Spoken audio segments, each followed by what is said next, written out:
नाथादिगुरुत्रयं गणपतिं पीठत्रयं भैरवं सिद्धौघं बटुकत्रयं पदयुगं दूतीक्रमं मण्डलम् वीरान्द्वयष्टचतुष्कषष्ठिनवकं वीरावली पंचकं श्रीमन्मालिनी मंत्रराजसहितं वंदे गुरोर्मंडलम। नारायण। शिव सूत्र की श्रृंखला में हमने शिव सूत्र के द्वितीय उन्मेष के छठे सूत्र तक का क्षेमराज जी द्वारा कृत शिव सूत्र विमर्शनी में जो भाष्य किया गया है उसको देखा था। आज दूसरे उन्मेष के 7वें सूत्र का भाष्य देखेंगे। तो दूसरे उन्मेष के छठे सूत्र में यह बताया गया कि मंत्र वीर्य और खेचरी मुद्रा के रहस्य को जानने का यदि कोई उपाय है तो वह गुरु हैं। इन गुरु के माध्यम से ही मंत्र के रहस्य को जाना जाता है, मंत्र के वीर्य को जाना जाता है, खेचरी मुद्रा के रहस्य को अर्थात मुद्रा वीर्य को भी जाना जाता है। इन दोनों के अतिरिक्त माने मंत्र वीर्य और मुद्रा वीर्य के अतिरिक्त जो अहम विमर्श का तात्विक क्रम है वह भी गुरु के द्वारा ही बकाया जाता है। यह जो अहम परामर्शन का तात्विक क्रम है प्रकारांतर से मातृका चक्र का सम्यक ज्ञान कहलाता है, जिसे दूसरे उन्मेष के 7वें सूत्र में बताया गया है। तो आगे भाष्यकार जी भाष्य करते हुए कहते हैं, तस्मात् गुरु प्रसन्नात्, माने प्रसन्न गुरु से। जब गुरु के पास शिष्य जाता है, जब वह मंत्र वीर्य को जान लेता है, मुद्रा वीर्य को जान लेता है, तो गुरु उस शिष्य पर प्रसन्न हो जाते हैं और अपनी अनन्य कृपा करते हुए उस शिष्य को मातृका चक्र संबोध अर्थात जो मातृका चक्र है, आदि क्षांत जो मातृका है, उसके चक्र से, उसके रहस्य से, उसके उद्भव से, उसका उद्भव किस प्रकार होता है और किस प्रकार वह मातृका इस सृष्टि में व्याप्त रहती है, यह सृष्टि मातृकामय शब्दमय होकर के रहती है, ऐसा उपदेश गुरु उस शिष्य को करता है। और जब गुरु शिष्य के प्रति मातृका चक्र का उपदेश करता है तो शिष्य भी उस उपदेश को सुनकर के समस्त सृष्टि को उस परम शिव से उद्भूत शब्द राशि के रूप में परम शिव से अभिन्न देखने लगता है। ऐसा कहने का यहाँ भाव है। तो मातृका चक्र संबोध यह द्वितीय उन्मेष का 7वां सूत्र है। भाष्यकार जी कहते हैं, शिष्यस्य भवतीति शेषः, माने जो शिष्य है उसको गुरु उपकृत करते हैं मातृका चक्र का सम्यक ज्ञान करा करके। यह सूत्र का शेष भाग समझना चाहिए, इस दृष्टि से समझना चाहिए सूत्र को, मातृका चक्र संबोध शिष्यस्य भवति, ऐसा यहां भाष्यकार जी ने स्पष्ट किया है। अब भाष्यकार जी मातृका चक्र संबोध इस सूत्र के रहस्य को खोल रहे हैं। तो भाष्यकार जी कहते हैं, क्षेमराज जी, श्री परात्रिंशिका आदि निर्दिष्ट नीत्या अहम विमर्श प्रथम कला अनुत्तरा अकुल स्वरूपा, कि श्री परात्रिंशिका आदि ग्रंथों में जो बताया गया है मातृका क्रम के विषय में, मातृका चक्र के विषय में, उसी के अनुसार यहाँ कह रहे हैं कि जो अनुत्तरा शक्ति की प्रथम कला है, जो प्रथमा कला है, वह क्या है? वह अहम विमर्श है। और यह अहम विमर्श ही क्या है? अनुत्तरा अकुल स्वरूपा, यह अहम विमर्श ही अकुल का रूप ग्रहण करती है। और इसका स्वरूप कैसा है? अकार, माने जो आदिक शांत मातृका का प्रथम वर्ण है अकार, वह यही अकुल का रूप ग्रहण किए हुए साक्षात अहम विमर्श है, ऐसा कहने का यहां भाव है। वस्तुतः परम शिव की 5 शक्तियां हैं। अगर क्रमशः देखें, चिदानंद इच्छा ज्ञान क्रिया, ये 5 शक्ति हैं। चित शक्ति, आनंद शक्ति, इच्छा शक्ति, ज्ञान शक्ति और क्रिया शक्ति। इन 5 शक्तियों के आधार पर ही यहाँ पर भाष्यकार जी परात्रिंशिका आदि ग्रंथों का जो सार है वह प्रस्तुत कर रहे हैं। तो यह समझना चाहिए, जो अकार है वह शिव की चित शक्ति का प्रसार मात्र है। इस अहम का माने यह जो अकार यहाँ कहा गया, जो अनुत्तरा कुल स्वरूपा माने अनुत्तरा अकुल स्वरूपा जो यहाँ पर कला कही जा रही है, अहम विमर्श, जिसको प्रकारांतर से चित्त शक्ति का विलास या चित्त शक्ति का प्रसार बताया गया है, वह अहम विमर्श और भी प्रसार को प्राप्त होता है। किस रूप में? प्रसरंती आनंद स्वरूपा सती, कि ये आकार प्रसार को प्राप्त होकर के आनंद शक्ति को प्रभावित करता है और आनंद शक्ति के प्रभाव में आते ही यह आकार स्वयं आकार अर्थात दीर्घ आकार के रूप में अभिव्यक्त हो जाता है। अब आगे कहते हैं इच्छेशन भूमिकावभासन पुरःसरम, और इसके बाद इच्छा शक्ति पर यह प्रभाव डालता है तो अहम विमर्श इकार को प्रदर्शित करने लगता है। माने जो इकार है, जो तृतीय स्वर है, उसको प्रदर्शित करता है। और आगे क्या कह रहे हैं? ये ज्ञानात्मिकाम उन्मेष दशाम ज्ञेयावभास सूत्राणि धिक्केनश्च ऊनता प्रदर्शय। अब यहाँ ये कह रहे हैं कि यह जो इच्छा शक्ति, यहाँ इन्होंने स्पष्ट नहीं किया है, थोड़ा हम प्रातंशिका के माने आधार पर विस्तार करके थोड़ा यहाँ और हम बता रहे हैं कि जब आनंद शक्ति प्रभाव में आती है तो आकार का रूप धारण कर लेता है आकार। जब यह इच्छा शक्ति को प्रभावित करता है तो इकार का रूप धारण कर लेता है, जिसको लघु रूप में ही कहें, ह्रस्व इकार के रूप में मानिए। माने वो अक्षुब्ध दशा में इच्छा शक्ति ह्रस्व इकार के रूप में रहती है और जब वह क्षुब्ध दशा में होती है तो वो दीर्घ इकार के रूप में अभिव्यक्त हो जाती है। ऐसा यहाँ कहने का भाव है। यह इच्छा शक्ति का ही जो है प्रसार होता है। अब यहाँ यह समझना चाहिए कि यह जो इकार और ईकार है, माने तृतीय और चतुर्थ जो स्वर हैं, ये ईशान अर्थात ईश्वरित्व यानी शक्ति के स्वामित्व की अभिव्यक्ति हैं। अब इसी क्रम में आगे माने इच्छा शक्ति का प्रसार हुआ, इच्छा के बाद अब ज्ञान शक्ति का प्रसार होगा परम शिव की। तो अब क्रमशः ज्ञान शक्ति की अक्षुब्ध दशा प्रकट होती है, जो कि यहां पर भाष्यकार जी ने कह ही दिया था, ज्ञानात्मिकाम उन्मेष दशाम ज्ञेयाभासा सूत्राधिक्येनश्च ऊनता प्रदर्शय। ये कह रहे हैं कि जो ज्ञान शक्ति है वह अक्षुब्ध दशा में ह्रस्व उकार को प्रदर्शित करती है, जो कि पंचम स्वर का प्रतिनिधित्व यानी उकार का प्रतिनिधित्व करती है। और ज्ञान शक्ति की जो क्षुब्ध दशा है उसमें ऊनता प्रदर्शित होती है, जो कि वस्तुगत जगत की उपस्थिति का कारण बनती है। यह जो दीर्घ उकार है उसके द्वारा प्रदर्शित किया जाता है। कहने का अर्थ है कि जो वस्तुगत जगत की उपस्थिति है वह छठे स्वर के द्वारा अभिव्यक्त होती है। अब इसके बाद होता क्या है कि जो ब्रह्मांड है उसकी प्रगतिशील अभिव्यक्ति में थोड़ी सी विपरीत गति होती है, थोड़ी उलट गति होती है। किस दृष्टि से होती है, अब यहाँ कह रहे हैं इच्छामेव द्विरूपा विद्युत विद्योतन कल्पते कल्प तेजो मात्र रूपेण स्थिर्यात्मनाश्च ऐषणीयेन रंजितत्वात् र ल श्रुत्या आरुषितेन।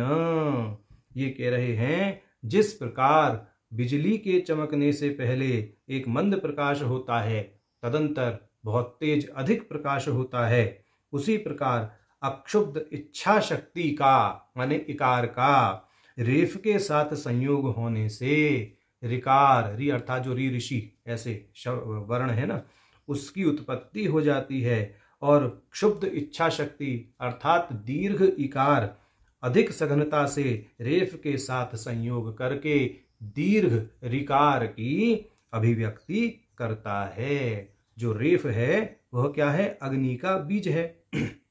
अब आगे कहते हैं कि जिस प्रकार अक्षुब्ध दशा में इकार और क्षुब्ध दशा में इकार रेफ के साथ संयोग करके क्रमशः ह्रस्व री और दीर्घ री के रूप में अभिव्यक्त होता है, उसी प्रकार अक्षुब्ध दशा में इकार और क्षुब्ध दशा में इकार लकार के साथ में संयोग करके लिरी और लिरी के रूप में अभिव्यक्त हो जाता है। आगे कह रहे हैं अतएव स्वप्रकाशात्मीकृत मेयाभासात्वतः अमृत रूपेण मेयाभास रूषण मात्रश्च बीजांतर प्रसव असमर्थतया शंठाख्य बीज चतुष्टयात्मना रूपेण प्रपंचय। कि ये जो यहाँ पर री री लिरी लिरी ये जो चार स्पष्ट सुनाई देने वाली जो ध्वनियां हैं यह उत्पन्न हुई हैं, इनको प्राय क्या कहा जाता है? इन्होंने यहां कहा है अमृत रूपेण मेयाभास रूषण मात्रश्च बीजांतर प्रसव असमर्थतया षंढाख्य बीज। तो इनको कहा जाता है ये षंठ बीज हैं, इनमें बीजांतर प्रसव करने की असमर्थता है, ये अन्य किसी बीज के रूप में अभिव्यक्त नहीं हो सकते। कहने का मतलब ये है कि रेफ और लकार क्रमशः अग्नि और पृथ्वी के बीज मंत्र हैं, ठीक है।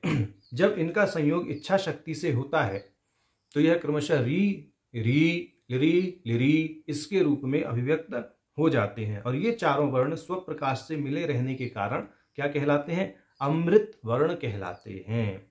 यह अपने आप में ही मग्न है और किसी भी दशा में इनमें किसी भी प्रकार का परिवर्तन नहीं होता है, इनसे किसी प्रकार के वर्ण की भी उत्पत्ति नहीं होती, ऐसा समझना चाहिए। और चूंकि ये चार वर्ण वस्तु स्वरूपता के द्वारा केवल रंजित रहते हैं, इसलिए इनसे अन्य वर्णों की उत्पत्ति होना प्राय संभव भी नहीं है, इसलिए ये बीजांतर प्रसव असमर्थ कहलाते हैं और इनको बंध्या बीज या संठ बीज या संठस्वर के नाम से जाना जाता है। अब जैसा कि हमने पहले कहा अकार से लेकर के और ऊकार तक जो सृष्टि हुई, अब उस क्रम को आगे बढ़ाते हैं, अब उसे ए आई ओ औ तक ले आते हैं। तो भाष्यकार जी कहते हैं प्रोक्तानुत्तरानंद इच्छा संघट्टेन त्रिकोण बीजम, माने जो पहले कहा गया अनुत्तर अर्थात अकार, आनंद अर्थात दीर्घ अकार, इच्छा अर्थात दीर्घ ह्रस्व इकार, तो अ आ और ई इनके संयोग से त्रिकोण बीज ए कार की उत्पत्ति होती है, ऐसा यहां कह रहे हैं। अब कह रहे हैं अनुत्तर आनंदोन्मेषयो जनयाश्च क्रियाशक्त्युपगम रूपम ओकारम। इस ए की उत्पत्ति के बाद अब ओ की उत्पत्ति होती है। ओ की उत्पत्ति कैसे होगी? अनुत्तर अर्थात अकार तथा आनंद दीर्घ अकार के साथ, मतलब अनुत्तर और आनंद इनसे जब क्रमशः उकार का संयोग होता है तो ओ की उत्पत्ति होती है। स्वर संधि के समान ही है जैसा व्याकरण में है। अब ये कह रहे हैं ओ जो है, माने यहां जो ओ बना उसके विषय में अनुत्तर आनंदोन्मेष जनयाश्च क्रिया शक्ति उपगम रूपम ओकारम। तो ये जो ओ है, ये ओकार जो है, ये क्रिया शक्ति का उपगम स्वरूप है। अर्थ क्या है इसका? क्रिया शक्ति का उपगम स्वरूप है अर्थात क्रिया शक्ति के सम्मिलित होने को दर्शाता है, ऐसा समझना चाहिए। अब आगे कहते हैं प्रोक्ते तद्बीज द्वय संघट्टेन षटकोणम शूल बीजम च। ये जो उपरोक्त दो बीज हैं, कौन से दो बीज? अकार और ए, इनके संयोग से षटकोण अर्थात आई का क्या होता है? प्रादुर्भाव होता है। अकार और ओ इनके संयोग से शूल बीज अर्थात औ का निर्माण होता है, ऐसा यहां इन्होंने बताया। तो यहां पर यह मातृका के उद्भव को बता रहे हैं, क्रमशः सावधानी पूर्वक समझना चाहिए। अब आगे कह रहे हैं इच्छा ज्ञान शक्ति ही व्याप्त पूर्ण क्रिया शक्ति प्रधानत्वात् शक्ति त्रय संघट्टन्मयम प्रदर्शय। इच्छा ज्ञान शक्ति व्याप्त पूर्ण क्रिया शक्ति की प्रधानता से शक्ति त्रय संघट्ट में औ को दर्शाया गया है। माने यहाँ औ का लक्षण बता दिया, औ का विस्तार कर दिया कि जो औ है यह इच्छा ज्ञान शक्ति व्याप्त पूर्ण क्रिया शक्ति की प्रधानता से शक्ति त्रय का संघट्टमय है, ऐसा समझना चाहिए। अर्थात ये अ ओ अथवा आ और ओ के संयोग से क्या है, उत्पन्न होता है। अब इस विस्तार के बाद आगे कह रहे हैं यत् पर्यंत विश्वेक वेदन रूपम बिंदुम उन्मील्य। इस विस्तार के बाद विश्व एक वेदन रूप अर्थात विश्व के अखंडित अविभाजित ज्ञान के स्वरूप में बिंदु अर्थात अनुस्वार उन्मीलित या प्रकाशित होता है। अब आगे कह रहे हैं भाष्यकार जी, युगपत अंतर वही विसर्जनम विसर्जनमय बिंदु द्वयात्मानं विस्वर्ग भूमिम उद्दर्शितवती, कि यह जो अनुस्वार है यह उगपत अंतर बहिर्विसर्जनमय बिंदु द्वय स्वरूप विसर्ग की भूमि को भी दर्शाता है। अब आगे कह रहे हैं अतएव अंतः विमर्शनेन अनुत्तरे एव एतद् विश्वम विश्रांतम दर्शयति। और यह जो है माने विसर्ग की जो बात है, कह रहे हैं कि इस अहम विमर्श के अंतर विमर्शन से अनुत्तर अर्थात आकार अवस्था में ही यह विश्रांत दिखाई देता है। मतलब यह जो विसर्ग है यह अनुत्तर अवस्था में ही विश्व की विश्रांति का द्योतक है। अब बहिर्विमर्शन के विषय में कह रहे हैं बहिर्विमर्शनेन तु कादिमान्तः पंचक पंचकम अ इ उ री लिरी शक्तिभ्यः पुरुषांतम समस्तम प्रपंचयति। और वही विमर्शन के रूप में यह कादिमांत पांच पंचक कौन कौन से, कवर्ग चवर्ग टवर्ग तवर्ग पवर्ग और इसके अतिरिक्त अकार इकार उकार रिकार लिरिकार, इन शक्तियों से पुरुषांत समस्त प्रपंच को दर्शाता है। माने यह जो विसर्ग है जब यह अंतर्मुखी होता है तो अनुत्तर में ही विश्व की विश्रांति करता है, और जब यह बहिर्मुखी होता है तो समस्त जो है शब्द राशि, जो कादि मांत शब्द राशि है, जो पांचों वर्ग हैं कवर्ग चवर्ग टवर्ग तवर्ग पवर्ग, उनकी उत्पत्ति कर देता है। और इसके साथ में अ इ उ री लिरी इसकी भी उत्पत्ति करता है। इन अ इ उ री लिरी से क्रमशः य र ल व श श स इनकी भी उत्पत्ति हो जाती है। अब इस क्रम को आगे बताएंगे। अब आगे कह रहे हैं एक एकस्याश्च शक्तिः पंचशक्तित्वमस्ति इत्येकेकतः पंचकोदयः। ये कह रहे हैं अ इ उ री लिरी प्रत्येक में पांच शक्तियां हैं, और इन सन्निहित पांच शक्तियों से एक एक पंचक का उदय होता है। जैसे अकार से ककार पंचक का उदय, इकार से चकार पंचक का उदय, रिकार से टकार पंचक का उदय, लिरिकार से तकार पंचक का उदय, और उकार से पकार मतलब पवर्ग का या पकार पंचक का उदय होता है। इसका संबंध ऐसे भी समझ लेना चाहिए, जो व्याकरण पढ़े हुए लोग हैं जिन्होंने संज्ञा प्रकरणी पढ़ा होगा वही समझ जाएंगे। अकुह विसर्जनिया नाम कंठा इचुएशा नाम तालु, ये सब इसका संबंध है। अब अकार का कवर्ग से, इकार का चवर्ग से, रिकार का टवर्ग से, लिरकार का तवर्ग से, उकार का पवर्ग से, ऐसे संबंध उस सूत्र से भी कुछ कुछ समझ लेना चाहिए। अब आगे कह रहे हैं आभ्य एव शक्तिभ्य शिक्षोत संज्ञानुसारेण अंतः पुं भूमौ नियत्यादि कंचुकत्वेन अवस्थानात् अंतस्थाख्यान प्रमात्री भूमि धारणेन विश्वधारणात् धारणा शब्देन आमना येषु उक्तान। ये कह रहे हैं पुरुष अथवा सीमित प्रमाता जो है उसके अंदर जो स्थित माया के पांच कंचुक हैं, नियति आदि, नियति काल कला विद्या राग, यह जो हैं इन कंचकों के और पांच शक्तियों के, पांच शक्ति कौन सी बताई यहां, अकार इकार रिकार लिरिकार और उकार, इनके साथ मिलकर जो अहम विमर्श है वह शिक्षकोक्त मतलब शिक्षोक्त, शिक्षोक मतलब जो पाणिनीय शिक्षा में कहा गया है अंतःवर्णों के विषय में, जिनको अंतस्थ य र ल व कहा जाता है, उनको प्रदर्शित करते हैं। माने य र ल व की जो उत्पत्ति है वह पांच कंचुक और यह जो पांच शक्तियां हैं अ इ री लिरी और उ, इनके ही मिलने से होती है। जैसा कि ये संधि प्रकरण में हम पढ़ते ही हैं, ठीक है ना। जैसे ये की उत्पत्ति ई और ए, ई ए ऐसे करके हो जाती है ना। री और अ र, लिरी और आ ल, ऐसा ही व है उ और आ व, इस दृष्टि से यहाँ पर ये समझा रहे हैं। तो कुछ संधि वाला प्रकरण या स्वर संधि का प्रकरण ध्यान में रखते हुए समझेंगे तो समझ में आ जाएगा। अब आगे कह रहे हैं माह्य जो बल हैं, जो मल हैं, उनके आधार पर कह रहे हैं जो पुम भूमि में अर्थात पुरुष में स्थित माह्य बल, यह माह्य बल कौन से हैं? 5 कंचुक हैं। अविद्या, राग, कला, काल और नियति, ये जो हैं, इनसे उत्पन्न होने के कारण ये जो य, र, ल, व हैं, ये क्या कहलाते हैं? अंतस्थ कहलाते हैं। ऐसा समझना चाहिए, क्योंकि जो ये पंचकुंचक हैं वो अंतः वर्णों की उत्पत्ति में सहायक हैं, और 5 कुंचक चूंकि आंतरिक पदार्थ हैं, उनको आंतरिक पदार्थ होने के नाते उनसे उत्पन्न होने वाले वर्णों को अंतःस्थ कहा गया है, ऐसा समझे। अब ये हुआ। अब कहते हैं आगमों में, जैसे यहां पर अभी बोल ही दिया, अंतस्थाख्यान प्रमातृ भूमि धारणेन विश्व धारणात धारणा शब्देन आमना ये सूक्तान। जो आमनाएं हैं, आगम जो हैं, यहाँ आमनाय का अर्थ आगम शास्त्र या तंत्र शास्त्र ऐसा समझना चाहिए। और आगम शास्त्र में इन्हें धारणा शब्द से, माने जो अंतस्थ हैं, इनको धारणा शब्द से भी कहा जाता है। क्यों? क्योंकि आगे बोल रहे हैं तदुपरि भेद विगलनेन अभेदापत्या उन्मिषितत्वात् ऊष्माभिधानां चतुरो वर्णा भासत्वती। अच्छा, इन्होंने वो ऊष्म की व्याख्या कर दी।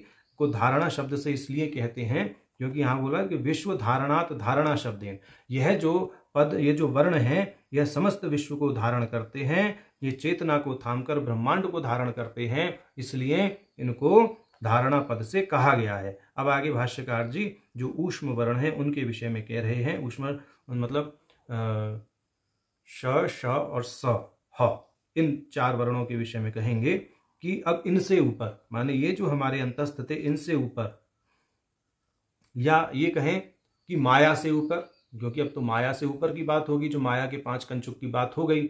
अब उनसे ऊपर की बात जो भेद विलगन हुआ है, जैसे यहां इन्होंने बोला तदुपरि, उससे ऊपर अर्थात माया से ऊपर, भेद विलगनेन अभेदापत्या उन्मिषत्वात् ऊष्माभिधानान् चतुरो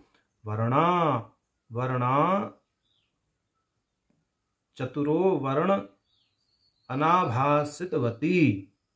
ये कह रहे हैं कि माया से ऊपर भेद विलगन तथा अभेदापत्ति के द्वारा, ये समझना चाहिए, उन्मिषित ऊष्म कहे जाने वाले जो 4 वर्ण हैं, श, श, स और ह, इनका अहम विमर्श अवभासन करती है। ये कहा ना, अनाभासितवती, तो जो अहम विमर्श है, जो परासंवित है, वह इनका अवभासन करती है। अब कहते हैं अत्रश्च अन्ते सर्वसृष्टि पर्यंतवर्ती परिपूर्णम अमृत वर्णम प्रदर्शय, कि इन ऊष वर्णों में अंत से पहले वाले वर्ण, माने जो श, श, स और ह, इसमें जो अंत से पहले वाला है वो तो सकार है। उस सकार की बात कर रहे हैं कि इन वर्णों में अंत से पहले यानी हकार से पहले वाले वर्ण सकार के रूप में सर्व सृष्टि पर्यंतवर्ती वह परिपूर्ण अमृत वर्ण है। माने सकार साक्षात अमृत वर्ण कहलाता है, और यह साक्षात परासंवित अहम विमर्श के द्वारा प्रदर्शित होता है। या यह कहें कि इस सकार को, अमृत वर्ण को, वह अहम विमर्श रूपा संवित प्रदर्शित करती है। अब आगे कहते हैं तदंते, इस सकार के अंत में प्राण बीज प्रदर्शनम कृतम, प्राण बीज अर्थात हकार का प्रदर्शन होता है। सकार और हकार यही हम सह प्रत्यभिज्ञा में हेतु होंगे। दोनों सकार और हकार यही प्राण अपान के बीज बन जाएंगे, यही जो है अमृत बीज और प्राण बीज के रूप में अभिव्यक्त होंगे। हकार सकार, हम सह, सो हम, यहीं से प्रत्यभिज्ञा का अब यहाँ पर यह व्याख्यान भाष्यकार करेंगे। अब ये कह रहे हैं कि अमृत वर्ण सकार का प्रदर्शन हो गया, और इसके अंत में प्राण बीज हकार का भी प्रदर्शन उस परासंवित अहम विमर्श के द्वारा हो गया।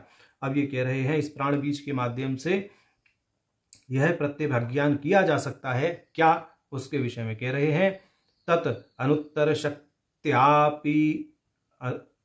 शक्त्यापि आयतान हम न आहतम अयम यत वाच्यवाचक रूपम षडध्व स्फारमयम विश्वम। यह जो प्राण बीज है, हकार है, इसके माध्यम से ऐसा जाना जा सकता है, ऐसा प्रतिविज्ञान किया जा सकता है कि यह विश्व वाचक और वाच्य से बना है तथा षडध्व का स्फार रूप है, षडध्वा का विस्तारित रूप है। षडध्व अर्थात देशध्वा और कालध्वा। देशध्वा का अर्थ क्या है? तत्व, भुवन और जो हमारी कला है वो, ठीक। और जो हमारा माने कालध्वा है वह वर्ण, पद और मंत्र, ये समझना चाहिए। इस दृष्टि से षडध्व का विस्तारित रूप है और इस विश्व को पूर्ण करने के लिए यह जो अनुत्तर शक्ति है, इसके द्वारा ही अनाहत माया में इस हवर्ण को लाया जाता है, या ये अनाहत माया ही हवर्ण के रूप में अभिव्यक्त रहती है। इति प्रत्यय विज्ञापयितुम, इस दृष्टि से प्रत्यय विज्ञान होता है। अब आगे कह रहे हैं या यह समझिए कि यह जो सारा स्फार किया गया है अकार से हकार तक, यह इसी का प्रत्यय विज्ञान कराने के लिए है कि यह जगत जो है परम शिव से अभिन्न है, जीव भी परम शिव से अभिन्न है। जीव में और जगत में अभेद है, इस मातृका की शक्ति में और मातृका के स्वरूप में और जीव में अभेद है। इस दृष्टि से साधक जब देखने लगता है तो समस्त विश्व को मातृका में देखता है, मातृका को शिव में देखता है, स्वयं को शिव में देखता है। इस दृष्टि से उसके मनस पटल पर अभेद का जो है एक परम ज्ञान रूपी क्या है, प्रकाश हो जाता है और समस्त द्वैत उसका विगलित हो जाता है। ऐसा यहाँ प्रत्यय विज्ञान कराने हेतु प्रयास किया गया है, ऐसा समझा रहे हैं भाष्यकार। अब कह रहे हैं अकार से हकार, माने मातृका का प्रथम वर्ण हकार और प्रथम वर्ण अकार और अंतिम वर्ण हकार अह, तो अहम यही प्रत्याहार है, यही मुख्य प्रत्याहार है, यही अहम विमर्श है। माने अकार से हकार ही शब्द राशि में हूं, ये ऐसा ही हो जाना प्रत्यय विज्ञान है, यही अहम विमर्श है। ऐसा कुछ यहाँ ध्वनित होता है भाष्यकार के भाष्य में। भाष्यकार कहते हैं अतएव प्रत्याहार युक्तया अनुत्तर अनाहताभ्यामेव शिव शक्तिभ्याम गर्भीकृतम एतद आत्मकम एव विश्वम। ये कह रहे हैं कि यह जो प्रत्याहार रीति से अनुत्तर अर्थात अकार और अनाहत अर्थात हकार, इनका जो सम्मिलित रूप है, यही क्या है, शिव शक्ति द्वारा गर्भित विश्व है, यानी विश्व गर्भीकृत करके बताया गया है। और यही महामंत्र वीर्यात्मक अहम विमर्श का रहस्यात्मक तत्व है। यह विश्व में ही हूं, अकार से हकार पर्यंत जो शब्द राशि है वह मैं ही हूं। यह विश्व उस राशि से अभिन्न है, अभेद है।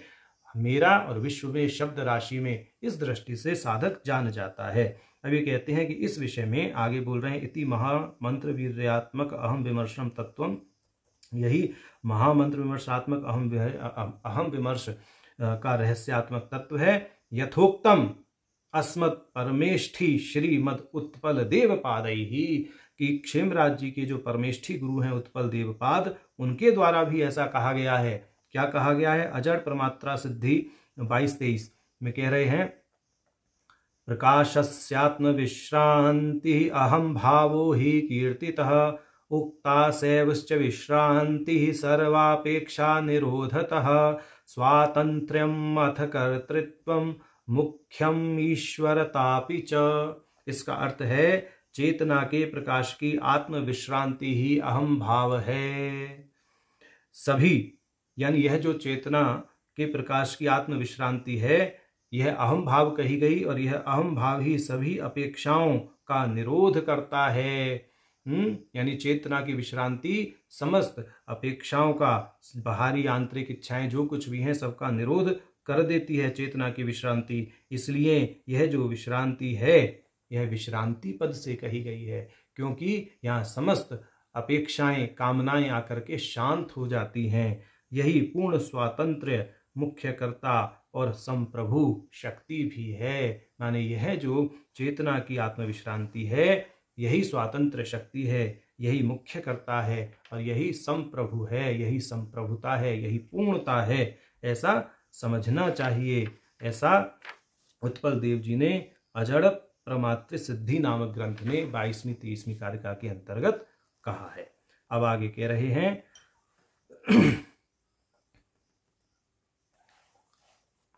तद्यत्पर्यन्तं यन्मातृकायास्तत्त्वं तदेव ककार सकार प्रत्याहारेण अनुत्तर विसर्ग संघट्ट सारेण कूटबीजेन प्रदर्शित मनते। ये कह रहे हैं इसके बाद जो मातृका का तत्व वर्णित किया जाता है वही ककार से सकार अर्थात अनुत्तरात्मक ककार विसर्गात्मक सकार और उस क और श का जो संघट्ट है क्ष, क्षत्रिय वाला क्ष, वो प्रदर्शित किया जाता है। प्रत्याहार के द्वारा अनुत्तर विसर्ग के संघट्ट के सारस स्वरूप कूट बीज क्षकार के द्वारा इसको अंत में प्रदर्शित किया गया। माने ककार और शकार का संघट्ट जो क्षकार है उसे मातृका के अंत में प्रदर्शित किया गया। यही इसका रहस्य है। माने उसको अंत में इसीलिए प्रदर्शित किया गया है क्योंकि वह प्रथम व्यंजन ककार और अंतिम व्यंजन सकार जिसको हम अमृत वर्ण कह रहे हैं उसका संघट्ट है, इसलिए उसको उनके अंत में ही रखा गया है। और प्राण बीज के विषय में तो अलग से कह ही दिया उन्होंने हकार के विषय में। अब कह रहे हैं एवं विधायाः, इसलिए ऐसा कहा गया है न विद्या मातृका परा, मातृका से बढ़कर कोई अन्य विद्या नहीं है क्योंकि इस मातृका के रहस्य को जो जान लेता है वह विश्व को मातृका से भिन्न, स्वयं को मातृका से भिन्न, मातृका को परम शिव से भिन्न, स्वयं को परम शिव से भिन्न देखने लगता है। उसकी दृष्टि में अभेद ही अभेद हो जाता है, ऐसा समझना चाहिए। अब आगे कह रहे हैं इत्यामनाय सूचित प्रभावाया मातृकायाः संबंधिनश्चक्रस्य प्रोक्तानुत्तरानंदेच्छादि शक्ति समूहस्य चिदानंद घन स्वस्वरूप समावेशमयः सम्यक बोधो भवति। कह रहे हैं उक्त आमनाय सूचित मातृका की महिमा से, माने यह जो हमने तंत्रों के आधार पर परात्रिंशिका आदि ग्रंथों के आधार पर जो मातृका क्रम के उद्भव की या उसके चक्र की जो सृष्टि है उसको यहाँ सूचित किया है, उसकी महिमा से संबंध चक्र का अनुत्तर आनंद इच्छा आदि पंच शक्ति समूह का चिदानंद घन स्वरूप समावेश से युक्त सम्यक बोध हो जाता है। माने सामनाय का या जो इस तंत्र शास्त्र का आलंबन लेकर के इस मातृका के चक्र की उत्पत्ति को समझ लेता है उसको मातृका चक्र संबोध अर्थात मातृका के चक्र का सम्यक ज्ञान हो जाता है। ठीक, अब ये कह रहे हैं एतच्चेह दिंग मात्रेण उट्टंकितम, बोले यहाँ तो केवल दिंग मात्र लक्षित किया गया है, हमने संकेत मात्र किया है, अभी तो इसका बहुत विस्तार है। और वह विस्तार कहाँ कहा गया है? विततम तू, इसका विस्तार तो अस्मद प्रभुपादेयी हमारे गुरु के द्वारा श्री परात्रिंशिका विवरण तंत्रालोक आदौ प्रकाशितम। क्षेमराज जी कह रहे हैं कि मैंने तो यहाँ पर सार मात्र संकेत मात्र बताया है, आदिक शांत मातृका की उत्पत्ति का जो मातृका चक्र संबोध है उसका संकेत मात्र किया है। इसका विस्तार तो मेरे गुरु श्री अभिनव गुप्त पाद जी ने जो है परात्रिंशिका विवरण और तंत्रालोक आदि ग्रंथों में विस्तार पूर्वक बता दिया है। उक्तम च श्री सिद्धामृते, कह रहे हैं श्री सिद्धामृत नामक ग्रंथ में कहा गया है सात्र कुंडलनी बीज जीव भूता चिदात्मिका तज्जम ध्रुवेच्छोन्मेखाख्यम त्रिकम वर्णास्ततः पुनः आ इति अवर्णादित्यादि यावत् वैसर्ग की कला ककारादि सकारांताद् विसर्गात् पंचधाचस बहिश्चान्तश्च हृदये नादे अथ परमे पदे बिंदुरात्मनि मूर्धान्ते हृदयाव्याध्यापको हि सः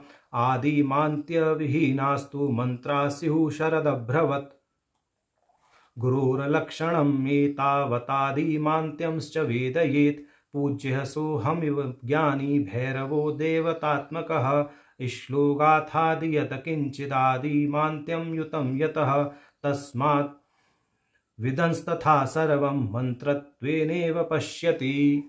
तो ये कह रहे हैं कि सिद्धामृत नामक ग्रंथ में कहा गया है, ये जो श्लोक हमने पढ़े इसका हिंदी अर्थ बता देते हैं। वह दिव्य चेतना कुंडलिनी सभी जीवों को जीवन भूत है, माने वह जो कुंडलिनी है वह समस्त जीवों के प्रति जीवन भूत है, समस्त जीवों की जीव भूता है, तथा वह बीज है, उसी के माध्यम से समस्त जीव प्रकट होते हैं। उससे ही 3 वर्णों के त्रिक, 3 वर्णों का त्रिक क्या है? अकार, इकार, उकार, ऐ उण। इस दृष्टि से जो महेश्वर सूत्र का प्रथम सूत्र है तो उनको क्रमशः ध्रुव, इच्छा और उन्मेष कहा गया है। अकार, इकार, उकार ये उत्पन्न होते हैं कहाँ से? उस चेतना से, कुंडलिनी शक्ति से। और इस त्रिक से अन्य विभिन्न वर्ण आकार से लेकर विसर्ग पर्यंत उत्पन्न होते हैं। ककार आदि सकारांत वर्ण विसर्ग से उत्पन्न होते हैं। यह विसर्ग 5 प्रकार से प्रकट होता है।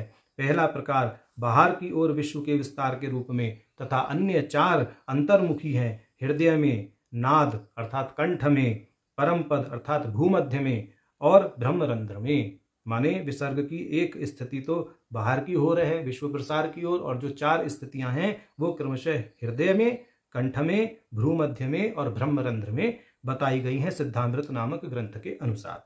अब कह रहे हैं इस प्रकार यह हृदय में मूर्धांत तक व्यापक रहता है। कौन? विसर्ग।